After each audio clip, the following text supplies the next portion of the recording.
రాష్ట్ర సమగ్ర వార్తావాహిని APTV news. APTV న్యూస్కు స్వాగతం. ముందుగా హెడ్లైన్స్. పహల్గాం ఉగ్రదాడి, ఆ వ్యక్తికి work board bumper offer. Amaravati రాజధాని పనులు పునఃప్రారంభం, నరేంద్ర మోదీ శంకుస్థాపన. ఏపీ చరిత్రలో లిఖించదగ్గ రోజు, చంద్రబాబు. కులగణంలో కేంద్రానికి తెలంగాణనే రోల్ మోడల్, కాంగ్రెస్ నేతలు. జమ్మూ కాశ్మీర్ పహల్గాంలోని బైసరన్లో జరిగిన ఉగ్రదాడిలో 26 మంది చనిపోయిన సంగతి తెలిసిందే. ఉగ్రవాదులు కాల్పులు జరుపుతున్నప్పుడు 30 ఏళ్ల సయ్యద్ ఆదిల్ హుస్సేన్ షా అక్కడే ఉన్నారు. అతడు టూరిస్టులను తన గుర్రంపై స్వారీ చేయించి జీవనం సాగిస్తుండేవాడు. ఉగ్రవాదులు కాల్పులు చేస్తున్నప్పుడు ఆదిల్ మాత్రమే వారికి ఎదురు తిరిగారు. వారి నుంచి గనులు లాక్కోవడానికి ప్రయత్నించారు. ఈ నేపథ్యంలో ఉగ్రవాదులు అతన్ని కాల్చి చంపారు. దాదాపు 3 రౌండ్లు అతని గుండెల్లో కాల్చారు.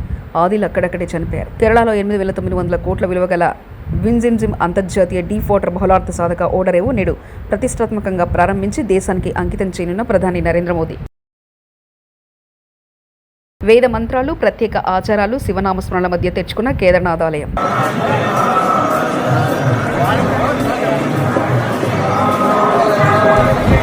రాజధాని అమరావతి పునర్నిర్మాణ పనులకు ప్రధాని నరేంద్ర మోదీ శంకుస్థాపన చేశారు. ఈ సందర్భంగా రాష్ట్రంలోని వివిధ ప్రాంతాల నుంచి లక్షలాది మంది కార్యక్రమానికి తరలివచ్చారు. ఈ పునర్నిర్మాణ పనుల్లో భాగంగా వేల కోట్ల రూపాయల రాజధాని పనులు చేపట్టారు. ఈ కార్యక్రమానికి దాదాపు 5 లక్షల మంది ప్రజలు విచ్చేశారు. ఈ కార్యక్రమానికి వచ్చిన వారికి ఎక్కడ ఎవరికి ఎటువంటి ఇబ్బంది కలగకుండా అన్ని ఏర్పాట్లు చేశారు. అందుకోసం ఉన్నతాధికారులతో పాటు మంత్రులు సైతం ఈ కార్యక్రమాన్ని దగ్గరుండి పర్యవేక్షిస్తున్నారు. వందే మాతరం. ఇప్పుడు మన అమరావతి రైతులు జై హో అమరావతి, జై హో అమరావతి, జై హో అమరావతి. అద్భుతం, పరమాద్భుతం. మన ప్రధానమంత్రి వర్యులు specially being felicitated by our honorable chief minister and intricately designed Amaravati themed prime minister portrait memento ప్రత్యేకించి కళంకారి రీతిలో దీన్ని రూపొందించి ప్రధాని గారి పోర్ట్రేట్ని మొమెంటో రూపంలో అందిస్తున్నారు ముఖ్యమంత్రి వర్యులు. Huge round of applause. ముఖ్య అతిథి. గత 5 ఏళ్లు అమరావతి రైతులు ఎన్నో ఇబ్బందులు పడ్డారు. అమరావతి రైతులు లాఠీ దెబ్బలు కూడా తిన్నారు. అమరావతి రైతులు మర్చిపోలేని పోరాటం చేశారు. అమరావతి రాజధానిగా ఉంటుందని ఆనాడు మాట ఇచ్చారు. ఇచ్చిన మాటకు కట్టుబడి మళ్లీ ప్రధాని మోదీతో రాజధాని అమరావతి పనులు పునఃప్రారంభం. గత ప్రభుత్వం అమరావతి భవిష్యత్తును తుడిచిపెట్టేసింది. ధర్మయుద్ధంలో అమరావతి రైతులు విజయం సాధించారు. అమరావతి రైతుల త్యాగాలు మర్చిపోలేనివి. ఉద్యమంలో అమరావతి మహిళా రైతుల పాత్ర కీలకం. అమరావతి రైతులకు కూటమి ప్రభుత్వం అండగా ఉంది. రాజధాని రైతుల త్యాగాన్ని గత ప్రభుత్వం విస్మరించింది. అమరావతి ప్రపంచ స్థాయి రాజధానిగా ఆవిర్భవిస్తుంది. రాజధాని రైతులు భూములు మాత్రమే ఇవ్వలేదు, రాష్ట్రానికి ఇక భవిష్యత్ ఇచ్చారు. రాళ్ళు రప్పల్లో మహానగరాన్ని చూసిన వ్యక్తి Chandrababu. Development, empowerment, a new India is emerging. In this last 10 years, people have been empowered and 15 crore people have been brought out of poverty. That is his greatness. One side development, one side eradication of poverty. That is the philosophy, ideology of our Prime Minister. Recently, always what all you talk is keeping a nation first, not individual interest, anybody personal interest, only national interest. Sir, we are all proud of you. Yesterday cabinet, you have taken one more revolutionary decision, that is caste census. It is a big game changer. I am confident you wanted to help the poorest of the poor, and also you want to bridge the gap between haves and have-nots. It is all possible only with you, with your public policies. I am very happy by announcing this. India is safe. India will become developed nation under his leadership. ఈ సందర్భంగా ఇక్కడికి వచ్చినప్పుడు ధర్మయుద్ధంలో గెలిచిన అమరావతి రైతులు పవన్ అమరావతి రైతులు గత 5 ఏళ్లుగా పోరాడు. డిప్యూటీ సీఎం పవన్ కళ్యాణ్ అమరావతి శాశ్వత రాజధానిగా ఉంటుందని మేము మాటిచ్చాం. అమరావతి కోసం రైతులు 34,000 ఎకరాల భూములు ఇచ్చారు. గత 5 ఏళ్లుగా రాజధాని ప్రాంత రైతులు నలిగిపోయారు. రాజధాని రైతుల పోరాటం మరవలేనిది. అమరావతి రైతులు ధర్మయుద్ధంలో గెలిచారు. గత ప్రభుత్వం అమరావతి భవిష్యత్తును తుడిచిపెట్టేసింది. అమరావతి రైతులు పోలీసుల లాఠీ దెబ్బలు తిన్నారు. దెబ్బలు తిని కేసులు పెట్టించుకొని ఇంట్లో పెద్దవాళ్ళని కానీ చాలామందిని 2,000 పైచులకు రైతులు ప్రాణాలు కోల్పోయి మీరు నలిగి బాధపడి మీ కన్నీళ్ళు తుడిచే వాళ్ళు ఉన్నారా ఆ రోజునని చాలాసార్లు మహిళా రైతులు నన్ను అడిగారు. ఇది గౌరవ ప్రధానమంత్రి శ్రీ నరేంద్ర మోదీ గారికి తెలుస్తుందా అని ఒకసారికి 5 సంవత్సరాల క్రితం మీరు అడిగారు. నేను ఆ రోజు ఆయనకి తెలియకుండా ఏది ఉండదు, అమరావతి శాశ్వత రాజధానిగా ఉంటుందని ఆ రోజు మేమందరం కలిపి మాట ఇచ్చాం. ఆ ఇచ్చిన మాట ప్రకారం ఈ రోజున గౌరవ ప్రధానమంత్రి గారి చేతుల మీదుగా మళ్ళీ ఇంకొకసారి పునఃప్రారంభం జరగబోతుంది. ఇది ఆది శంకరాచార్య 1237వ జయంతి సందర్భంగా తిరిగి అమరావతి పునఃప్రారంభం కావటం చాలా ఆనందాన్ని కలగజేస్తుంది. మనందరం 5 కోట్ల మంది ప్రజలకి సంబంధించి ఇది ఒక హబ్, ఇది సెంటర్, నర్వ్ సెంటర్. ఇది అంటే మనందరికీ సంబంధించిన ఇల్లు. ఇది మనందరం ఎవరిని అడుగుతున్నామంటే ఒక ప్రధానమంత్రి గారు పూర్వం సన్యాసాశ్రమంలో ఉన్నప్పుడు ఆయనకి అనికేత్ అనే పేరు పెట్టారు. అనికేత్ అంటే అర్థం పరమశివుడు, ఇల్లు లేనివాడని.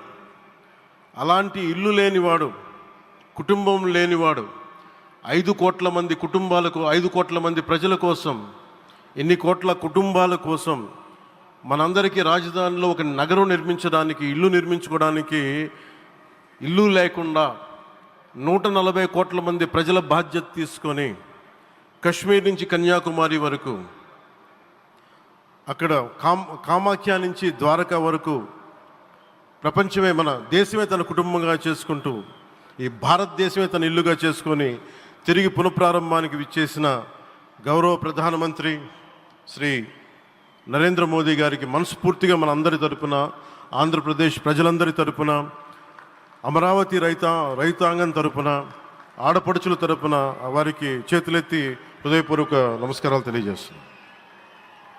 దివిసీమ తుఫాన్ వచ్చి ప్రధాని నరేంద్ర మోదీ కొట్టే దెబ్బకు పాకిస్తాన్ తోకముడడం ఖాయమని మంత్రి నారా లోకేష్ అన్నారు. నవీ ఆంధ్రప్రదేశ్ రాజధాని అమరావతి పునఃప్రారంభ కార్యంలో అని మాట్లాడుతూ ఉగ్రవాద దాడిలో చనిపోయిన కుటుంబాలకు నివాళులర్పించారు. ఉగ్రదాడి మృతుల కుటుంబాలకు దేశం మొత్తం అండగా ఉందన్నారు. పాకిస్తాన్కు సమాధానం చెప్పగలిగే మిస్సైల్ ప్రధాని మోదీ అని కొనియాడారు. మోదీ కొట్టే దెబ్బకు పాకిస్తాన్ తోకముడడం ఖాయమని చెప్పారు.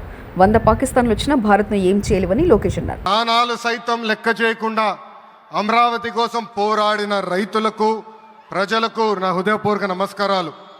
ముందుగా పహల్గామ్ ఉగ్రవాద దాడిలో చనిపోయిన వారికి నేను నివాళులర్పిస్తున్నా.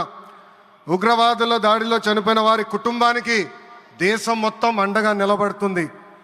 పాకిస్తాన్ గీత దాటింది, అమాయకుల్ని చంపింది, చాలా పెద్ద తప్పు చేసింది. ఒక్క పాకిస్తాన్ కాదు, 100 పాకిస్తాన్లు వచ్చినా భారతదేశం నేలపై మొలిచిన గడ్డి కూడా పీకలేరు. 100 పాకిస్తాన్లకు సమాధానం చెప్పే ఒక్క మిసైల్ మన దగ్గర ఉంది. ఆ మిసైల్ ఏంటో తెలుసా? నమో గౌరవ ప్రధానమంత్రి నరేంద్ర మోడీ గారు. సింహం ముందల ఆటలు ఆడకూడదు, ఆడితే ఏమవుతుంది? మన సింహం నమో కొట్టే దెబ్బకి వరల్డ్ మ్యాప్లోనే పాకిస్తాన్ అని మిస్సింగ్ రావటం ఖాయం. ఈరోజు పాకిస్తాన్ ఆర్మీలో పనిచేసేవారు కొంతమంది రాజీనామా చేశారు, కొంతమంది సెలవులు పెట్టిపోయారు. దట్ ఈస్ మన నమో కొట్టే దెబ్బకి పాకిస్తాన్ దిమ్మ తిరుగుతాం ఖాయం. ఈరోజు నేను గర్వంగా చెప్పగలుగుతున్నా, ఎంటైర్ నేషన్ స్టాండ్స్ విత్ మన నమో. కేంద్రం ఈరోజు కులగణన చేయాలన్న నిర్ణయం తీసుకుంది. ఇది ఒక నిర్ణయం కాదు, ఇది ఒక సంచలనం. Where others hesitated for decades, Namo acted, rewriting history with courage. True to his commitment to empower the marginalized and deprived, Namo's bold stroke will deliver social justice in its truest form. నమో గారికి ఆంధ్రప్రదేశ్ అన్న అమరావతి అన్న ఎంతో ప్రేమ. ఇప్పుడు ఆయన ఢిల్లీలో ఎంత బిజీగా ఉన్నారో మనందరూ తెలుసు. ఆయన ఈ కార్యక్రమానికి వచ్చారు. 2024 ఎన్నికల్లో ప్రజలు ఎన్డీఏ ప్రభుత్వానికి 94 సీట్లు గెలిపించారు. అందుకే మన ప్రధాని నమో గారు ఆంధ్రప్రదేశ్ కోరిన అన్ని కోరికలు తీరుస్తున్నారు. కాంగ్రెస్ అగ్రనేత రాహుల్ గాంధీ కృషి వల్లే దేశవ్యాప్తంగా కులగణన చేయడానికి కేంద్రం ముందుకొచ్చిందని మంత్రి పొన్ని ప్రభాకర్ అన్నారు. హైదరాబాద్లోని రాజ్భవన్లో కాంగ్రెస్ పార్టీ తరఫున బీసీ నేతలందరూ గవర్నర్ను కలిశారు. బీసీ బిల్లును రాష్ట్రపతి పరిశీలనకు పంపినందుకు కృతజ్ఞతలు తెలిపారు. కేంద్రం చేపట్టే కులగణనకు తెలంగాణనే రోల్ మోడల్గా నిలుస్తుందని మంత్రి పొన్నం పీసీసీ చీఫ్ మహేష్ కుమార్ గౌడ్ పేర్కొన్నారు. ఈ చట్టాన్ని తీసుకొచ్చి రేవంత్ రెడ్డి గారి నాయకత్వంలో ఉన్న ప్రభుత్వం దేశానికే రోల్ మోడల్ గా 42% స్థానిక సంస్థల్లో విద్యా ఉపాధి అవకాశాలు రిజర్వేషన్ కల్పించే విధంగా చట్టం చేసి, చట్టం కంటే ముందు ఎంపెరికల్ డాటా ప్రామాణికమైనటువంటి సమాచారాన్ని సేకరించి సబ్ కమిటీ వేసుకొని కేబినెట్ అప్రూవ్ చేసుకొని శాసనసభ ఆమోదించుకొని చట్టాన్ని ప్రభుత్వానికి అనుమతి కొరకు కేంద్రానికి పంపేటువంటి సందర్భంలో రాష్ట్రపతికి గవర్నర్ గారు న్యాయపరమైనటువంటి అంశాలన్నింటినీ పరిశీలించి దాన్ని రాష్ట్రపతి గారికి పంపడం జరిగింది. అందుకు తెలంగాణ కాంగ్రెస్ ప్రజాప్రతినిధులం బీసీ నాయకులం అందరం కూడా కలిసి ఈరోజు ధన్యవాదాలు చెప్పడం జరిగింది. తప్పకుండా తెలంగాణ తీసుకున్నటువంటి రోల్ మోడల్ ఏ కుల గణన సర్వే అయితే జరిగిందో అది ఈరోజు దేశవ్యాప్తంగా భారతీయ జనతా పార్టీ కూడా 2025 క్యాస్ట్ సెన్సెస్లో ఈ యొక్క కులాల సమాచారాన్ని కూడా తీసుకుంటామని చెప్పడాన్ని స్వాగతిస్తూ, తప్పకుండా తెలంగాణ రోల్ మోడల్. దీని మీద ఎవరైనా విమర్శ చేస్తున్న వాళ్ళు ఆత్మవిమర్శ చేసుకోవాలి. వీళ్ళు గతంలో వ్యతిరేకించిన వాళ్ళు ఇలా మా తెలంగాణ ప్రభుత్వ ఆలోచనను కేంద్రం మార్గదర్శకత్వంగా ఆదర్శంగా తీసుకుంటే జీర్ణించుకోలేక విమర్శిస్తున్నారు. వాళ్ళు అటువంటి వాళ్ళను పట్టించుకునే అవసరం లేదు. ఇలా తెలంగాణ కానీ దేశవ్యాప్తంగా ఉన్న బలహీన వర్గాల సంక్షేమానికి సంబంధించిన ఏ నిర్ణయం జరిగిందో ఆ నిర్ణయాన్ని అందరం కూడా బలహీన వర్గాల నాయకులను స్వాగతిస్తూ ఉన్నాం. గవర్నర్ గారికి మరొకసారి ధన్యవాదాలు తెలియజేస్తా ఉన్నాం. అందరికీ నమస్కారం.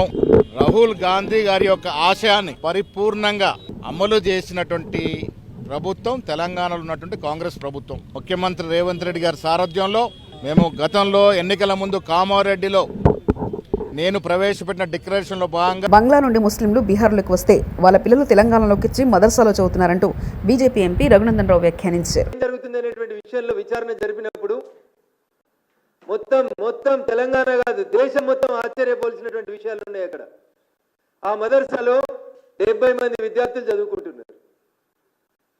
జిన్నారం దగ్గర ఘర్షణ కారణమైనటువంటి మదర్సాలో 70 మంది విద్యార్థులు చదువుకుంటున్నారు. ఎక్కడోళ్ళు? జిన్నారం వాళ్ళు, బొల్లారం వాళ్ళు, పటాన్చేరు వాళ్ళు, రామచంద్రపురం వాళ్ళు, సిద్దిపేట వాళ్ళు, ఇంకెవరో పక్క వాళ్ళేమో అనుకున్నా నేను. మొత్తం విచారణ చేసి చూస్తే తేలింది ఏంటంటే ఆ 70 మందిలో 65 మంది 70లో 65 మంది పిల్లలు మీది ఏ ఊరు అని అడిగినప్పుడు వాళ్ళ నుంచి వచ్చిన సమాధానం కిషన్ గంజ్ బీహార్ అని చెప్తున్నారు వాళ్ళు. పట్టణంలో గత 130 ఏళ్లుగా ప్రసిద్ధి పొందిన శ్రీ కన్యకా పరమేశ్వరి ఆలయంలో ఈ నెల 6, 7 తేదీలలో శ్రీ కన్యకా పరమేశ్వరి అమ్మవారి జయంతి వేడుకలు నిర్వహిస్తున్నట్లు దేవస్థానం అధ్యక్షుడు నారాయణ శ్రీనివాస్ విలేకరుల సమావేశంలో తెలిపారు.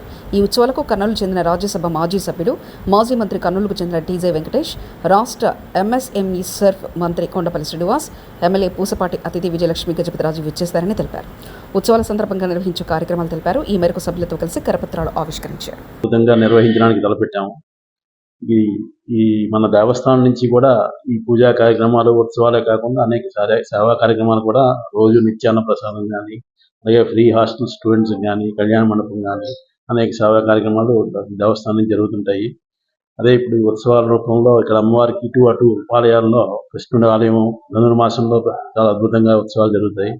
అలాగే శివాలయం ఉంది. ఆ శివాలయం కూడా కార్తీక మాసంలో శివరాత్రిలో అద్భుతంగా ఉత్సవాలు జరుగుతుంటాయి.